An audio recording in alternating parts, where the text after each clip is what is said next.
Acme publication के इस platform पर आपका स्वागत है। मैं हूं शोभित जायसवाल। क्या आप सोचते हैं कि आधुनिक भारत में विवाह एक संस्कार के रूप में अपना मूल्य खोता जा रहा है? साथियों, 2023 जीएस पेपर 1 में ये सवाल आया था। सोशल इश्यूज के वाले सेगमेंट में ये सवाल पूछा गया था और ये सवाल 10 नंबर का था और हमें इसे 150 शब्दों में लिखना था, तकरीबन आधा पेज। आइए सवाल पर आते हैं। यहां एक शब्द लिखा है संस्कार।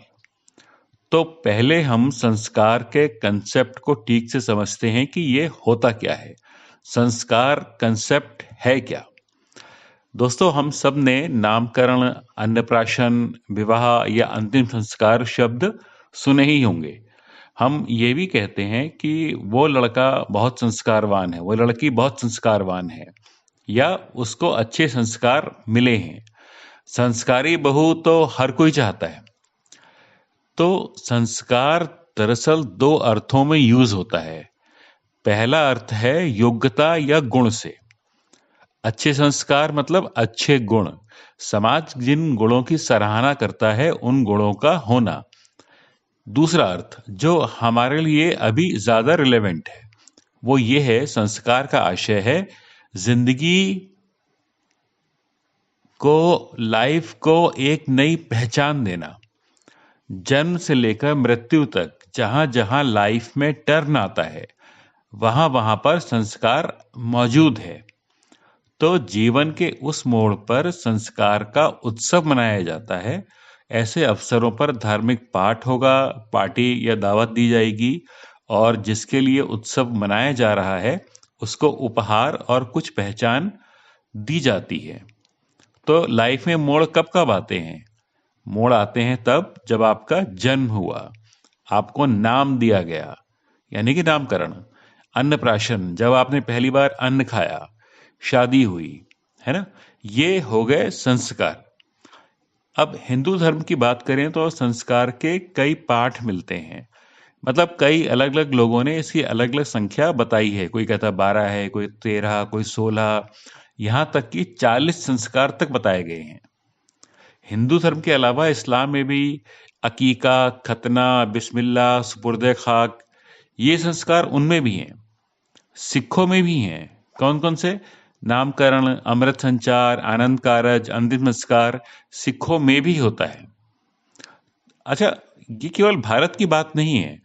दुनिया भर में, दुनिया भर के समाजों में संस्कारों की घटनाएं होती हैं और इनका एक व्यवस्थित अध्ययन जिस आदमी ने किया पहली बार, उसका नाम था अर्नाल्ड वैन गैनप।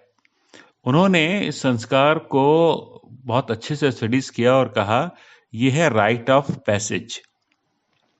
उन्होंने कहा जब समाज अपने सदस्यों को एक अवस्था से दूसरी अवस्था में जाने का यानी कि संक्रमण का, ट्रांजिशन फेज का उत्सव मनाता है, ये संस्कार है। जैसे ईसाई धर्म में बपतिस्मा होता है।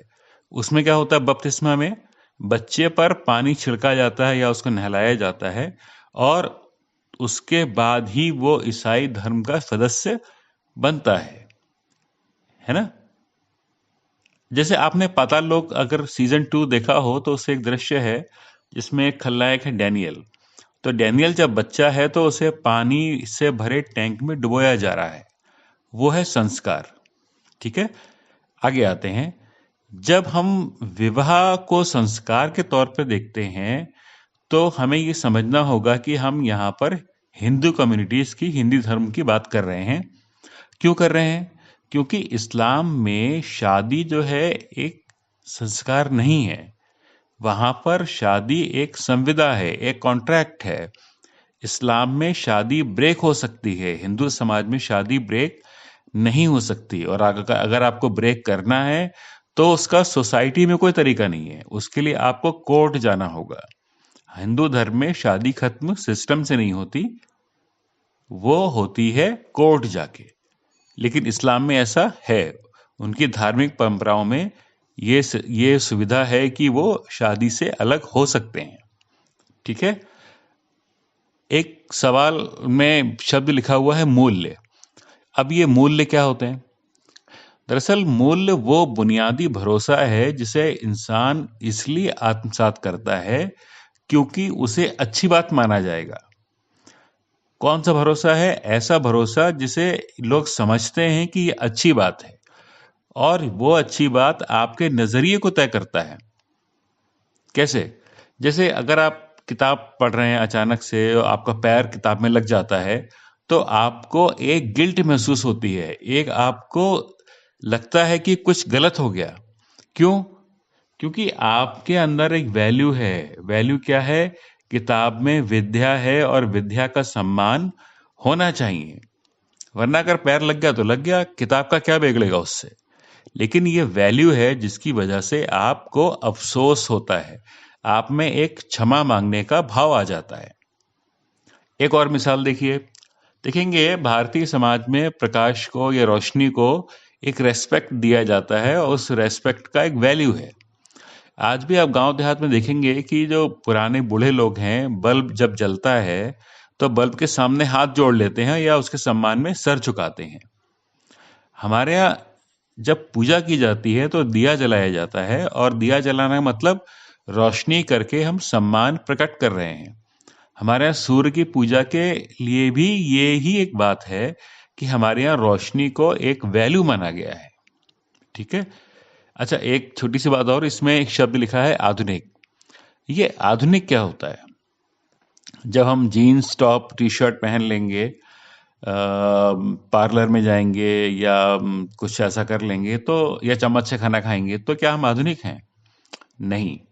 आधुनिकता विचारों में होती है। अगर कोई व्यक्ति आधुनिक है तो इसका आशय ये है कि वह मनुष्य अधिकारों के पक्ष में खड़ा है। कौन से अधिकार? समानता, स्वतंत्रता, न्याय, इनके पक्ष में खड़ा होना ही मॉडर्निटी है। ठीक है। चलिए अब सवाल पर आते हैं। सवाल में है कि विवाह एक संस्कार के रूप में अपना मूल्य खो रहा है। ठीक। अब हम यहां पर अपनी बात असर्शन से शुरू करेंगे। हाँ, ये बात है। क्यों है इसके हम रीजन देंगे। चलिए, पहला रीजन ये है कि जो आधुनिक भारतीय महिला है उसमें अपने अधिकारों के प्रति सजगता है। उसमें ये समझ अब बढ़ी है कि वह भी पुरुषों के समान है और उसे भी अपनी जिंदगी जीने का हक है। दूसरी बात, आर्थिक स्वतंत्रता। महिलाएं अब अपने पैरों पर खड़ी हो रही हैं। अब ज्यादा से ज्यादा लड़कियां नौकरी कर रही हैं और वो अपना जीवन चलाने के लिए, अपने जीवन के खर्चों के लिए पति पर निर्भर नहीं है। तो इससे उनमें एक स्वतंत्र होने का भाव आ गया है। तीसरी बात, आधुनिक भारत में शिक्षा के प्रसार के कारण जो धार्मिक और सामाजिक मान्यताएं हैं उनमें बदलाव आया है। कौन सी मान्यताएं? जैसे मेरा पति मेरा देवता है ना? या ये कहा जाता है कि डोली में ही आना और अर्थी में जाना। तो अब ये बातें अब कम इम्पोर्टेंट हो गई हैं। इसीलिए आपने देखा होगा जो हाई सैलरीड वर्किंग वुमेन हैं वो अब शादीशुदा हैं, ऐसे जो चिन्ह पहने जाते हैं उनको अब केवल सांकेतिक रूप में ही धारण करती हैं। ठीक है। नेक्स्ट, अब जो वुमेन है उसके पास कानून है। जो मॉडर्न वुमेन के पास कानून है, उसके पास गुजारा भत्ता पाने का हक है। वो कोर्ट में जाके अपनी शादी को तोड़वा सकती है, डाइवोर्स ले सकती है, जो कि पहले नहीं था। पांचवी बात, जो शहरीकरण हो रहा है तेजी से, इसके कारण व्यक्तिवाद को बढ़ावा मिला है। व्यक्तिवाद क्या होता है? व्यक्तिवाद का मतलब है खुद के लिए जीना, ना कि दूसरों के लिए जीना, ना कि समाज के लिए जीना। ये जो आइडियोलॉजी है, ये क्या कहती है कि हर आदमी खास है, हर आदमी स्पेशल है और उसको अपनी इस खासियत की पहचान करनी है और उसके हिसाब से काम करना है। इस व्यक्तिवाद के कारण ही पुरुष महिला को लगता है कि शादी उनकी आजादी में बाधक है, तो वह इस बंधन से आजाद होना चाहते हैं। ठीक है। व्यक्तिवाद की वजह से भी शादी को एक वैल्यू के तौर पे नहीं देखा जा रहा। छठी चीज, करियरिज्म। करियरिज्म क्या होता है? करियरिज्म का मतलब है ऐसा एटीट्यूड, ऐसा व्यवहार जिसमें यह बात शामिल है कि ज्यादा से ज्यादा पैसा बनाया जाए, येन केन किसी भी तरीके से नौकरी में प्रमोशन लिया जाए। तो यहाँ पर आदमी करियर को प्राथमिकता दे रहा है, और अगर वो ये देखता है कि शादी उसके करियर में बाधा है तो वो एक वैल्यू के तौर पे शादी को पीछे कर देता है। अंतिम बात, जो हमारे यहाँ high class high income group है, सेलिब्रिटीज हैं, उनके लाइफ स्टाइल को देखकर भी लोग इंस्पायर होते हैं। दरअसल हमारी क्या आदत है, हम भारतीय अपनी सेलिब्रिटीज के लाइफ स्टाइल को कॉपी करने की कोशिश करते हैं। ठीक है, जैसे क्या होता है कि अब आपने पढ़ा कि हार्दिक पांड्या का तलाक हो गया, आमिर खान का डाइवोर्स हो गया, ए आर रहमान, सचिन पायलट, उमर अब्दुल्ला, इन सब का डाइवोर्स हो गया। तो इससे आम लोग भी इंस्पायर होते हैं। ठीक है, अब निष्कर्ष पे आते हैं। निष्कर्ष ये है दोस्तों, देश के अधिकांश परिवारों में विवाह को बतौर संस्कार देखे जाने की प्रवृत्ति बनी हुई है। पर हाँ, ये कहा जा सकता है कि जो उच्च आर्थिक वर्ग है, हाई इनकम क्लास है, उसमें विवाह को संस्कार के रूप में देखे जाने की प्रवृत्ति में गिरावट अवश्य आई है।